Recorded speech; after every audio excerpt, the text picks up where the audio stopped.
Hello guys, welcome to my channel. I'm Unpheric and today I'm gonna show you how to make future-based music, especially for beginners. For those who are just starting out, as you know, making music involves three main stages: production, creating chords, arpeggios, melodies, etc., mixing, ensuring each element sits in the right place or frequency range so they don't clash, and mastering. A lot of people complain about this, but honestly, it's the easiest part if your mix is balanced. Alright, let's get right into the topic.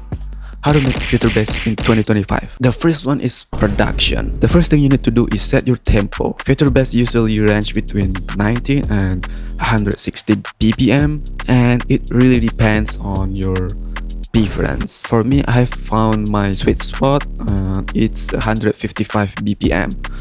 Next, you need to decide where to start your composition. Everyone is free to start wherever they want, like drums, chords, lead, arpeggio, or even ambience. I don't know what people think that. I don't care. Before that, let me put my... Here, I'll start by creating chords first. Why? Because it's a future bass, and that's how it is. So let's move on. We'll use a basic piano first, then move on the sound design. Here I'm using Nexus Grand Piano, and to create chord progressions, you can simply hum the melody one, for example like this.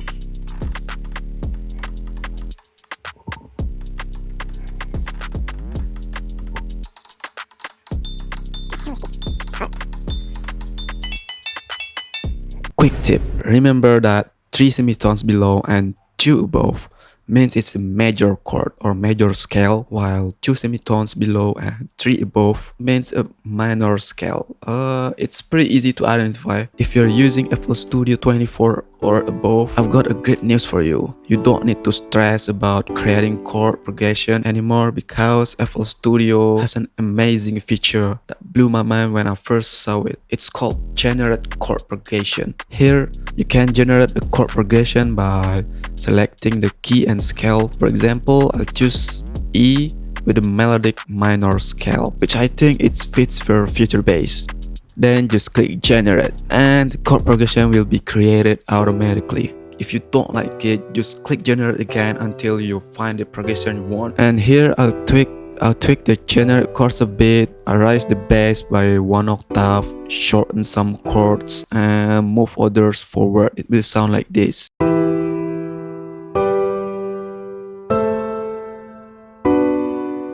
Next, after creating the chord progression, it's a good idea to play to your...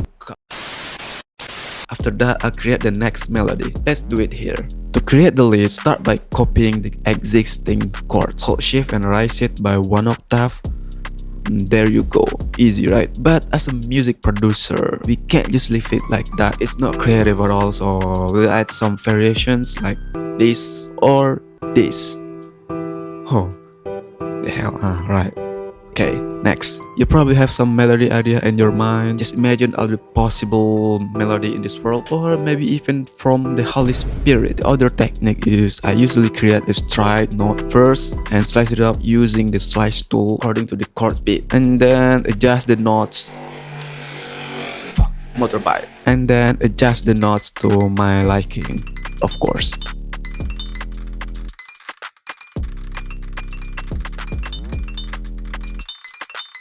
The key here is to be sensitive to the notes.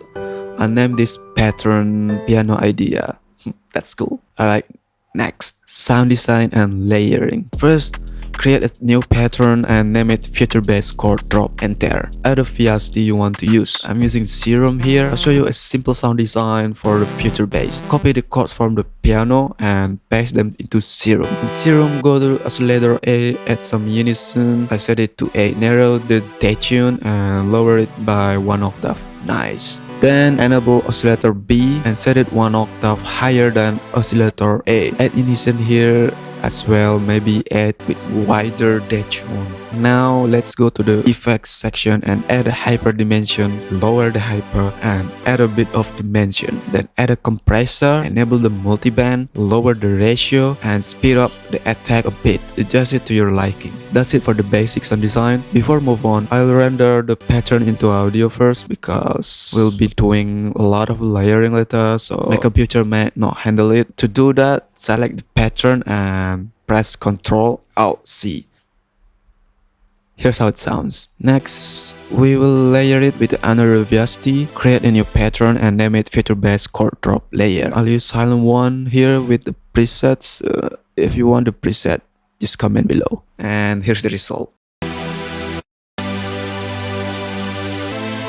Add one more layer, of course with the preset of Silent 1. And again, if you want the preset, just comment below. For the lead sound design, I'll go quickly because there's nothing special here, all with Silent 1 and presets. And here's the result.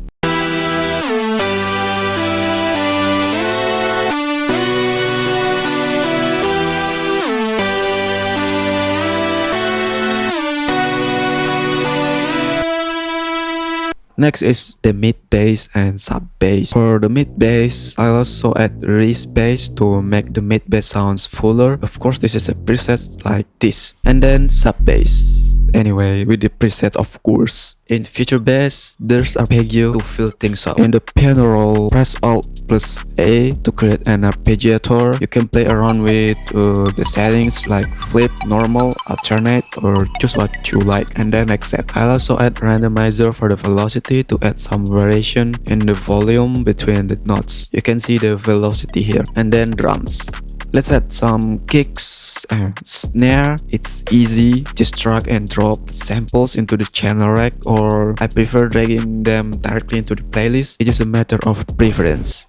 Here's the drum pattern. If you want samples, you search for Feature Based samples free on the YouTube. There are plenty. And then move to the next section. Now let's move on to mixing. But before that, I'll color code each pattern to avoid confusion. First, route all the VSTs to the mixer. I usually start at mixer track 10, route everything, and it will look like this.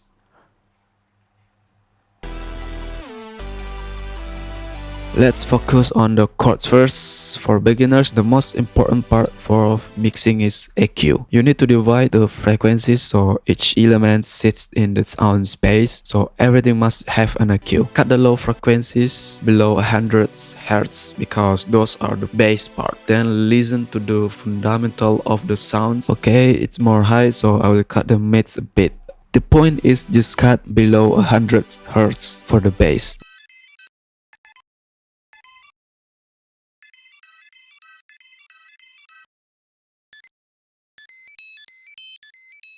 Next is bass mixing. For the mid bass, add an EQ and cut below 80 Hz because we only need the mids, and add a compressor like OTT or others if you don't have OTT. But OTT is free, you know. Do the same for the raise bass and balance the volumes. For the sub bass, cut above 100 Hz because we only need the lows. Here's how it sounds with the sub bass. If it's hard for you mixing bass, there are visualize the balance using plugins like Span Plus. It's free for personal use, of course.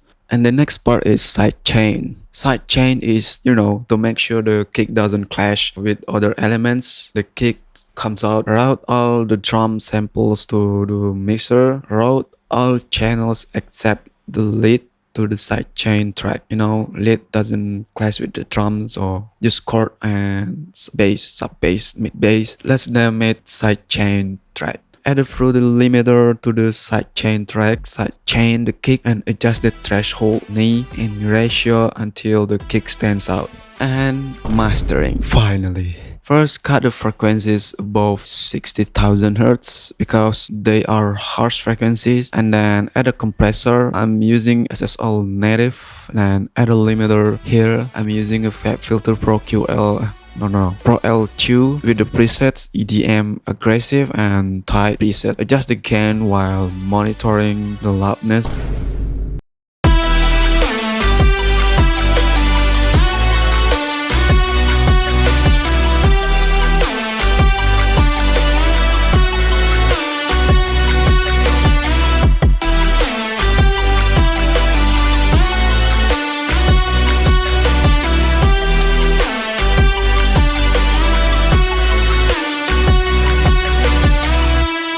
Okay, I hope this tutorial was helpful. If you like this video, please give it thumbs up, and if you didn't like my explanation, feel free to dislike, it's okay. But why not just like it? It's not that hard, right? This is my first video, so if you're into feature-based music and dubstep, please subscribe. It would mean a lot to me. So see you in the next video.